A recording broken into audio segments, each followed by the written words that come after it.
Discussion in comic book culture this past week has been quite interesting. I believe it's due to people en masse revisiting Man of Steel in order to gain a greater understanding of Superman as a character.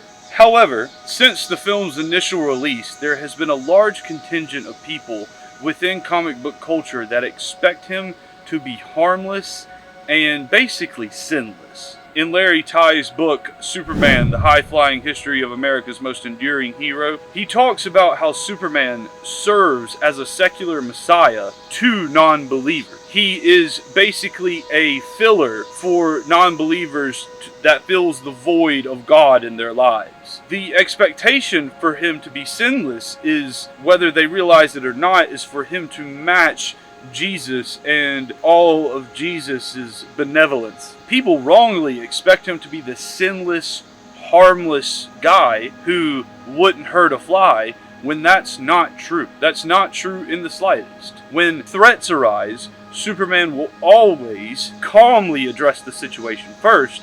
However, if violence is required in order to intimidate or in order to quell a conflict before it happens, then that is what's required. That has always been the way he has operated. Non-destructive at first, but violence if necessary. And hopefully that's not necessary, but the expectation of him to be harmless does not allow Superman to operate. He's not Mr. Rogers. He's not a complete pacifist. He's not a monk. He is the greatest action hero of all of American mythology. So in order to defend against evil, in order to be that force of good in the world, he has to threaten evildoers. Without the threat, without them knowing that he is willing to elicit violence if necessary, that is going to quell more evil than him preaching or trying to reason with unreasonable people. So it seems that there are some in comic book culture that want Superman to be harmless so that he is also sinless, so that he can fill the void of God in their lives. There is also another phenomenon I have noticed this week in comic book culture, where people want to remove all stakes from any sort of superhero story or any sort of contemporary myth that deals with the conflicts of super beings.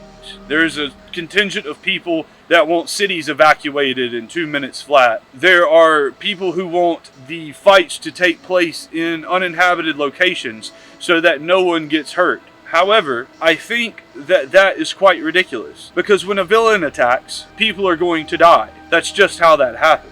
Yeah, obviously you want the hero to save them, but if the hero stops everything the villain does, everything, then the hero is all-powerful and the villain is useless, or at least non-threatening. So this idea that superhero fights cannot happen around civilians or cannot cause any sort of civilian death or casualties whatsoever is ridiculous, because it makes the hero too powerful and it makes the villain useless. There has to be some sort of dynamic. There has to be stakes. The amount of death that occurs in a superhero story is what gives the event significance. The attack in Metropolis in Man of Steel causes so many deaths because it is the most significant event of that story, of that continuity between Man of Steel, the Ultimate Edition, and the Snyder Cut. Whenever a significant character isn't going to die, then you have to stress the importance of that event through civilian deaths. In the following movie, in the Ultimate Edition, Superman himself dies while no civilians are harmed, because that event can be given its significance through the death of the ultimate hero, through his sacrifice. You have to give conflicts their significance that way. The consequences have to be significant in order for that event to have meaning. So it must either come from civilians or the character itself. I also believe that this is indicative of a larger issue, a larger societal issue within the minds of people, especially within the minds of men. People want citizens evacuated. People want there to be no stakes in these fights between super beings, because naturally the hero is going to do good. However, removing the civilians and making sure nobody dies removes all stakes from it, which removes all risk. If two super beings fight out in the desert and nothing's destroyed, nobody dies, then there's no risk. They can fight as much as they want to because there is no risk.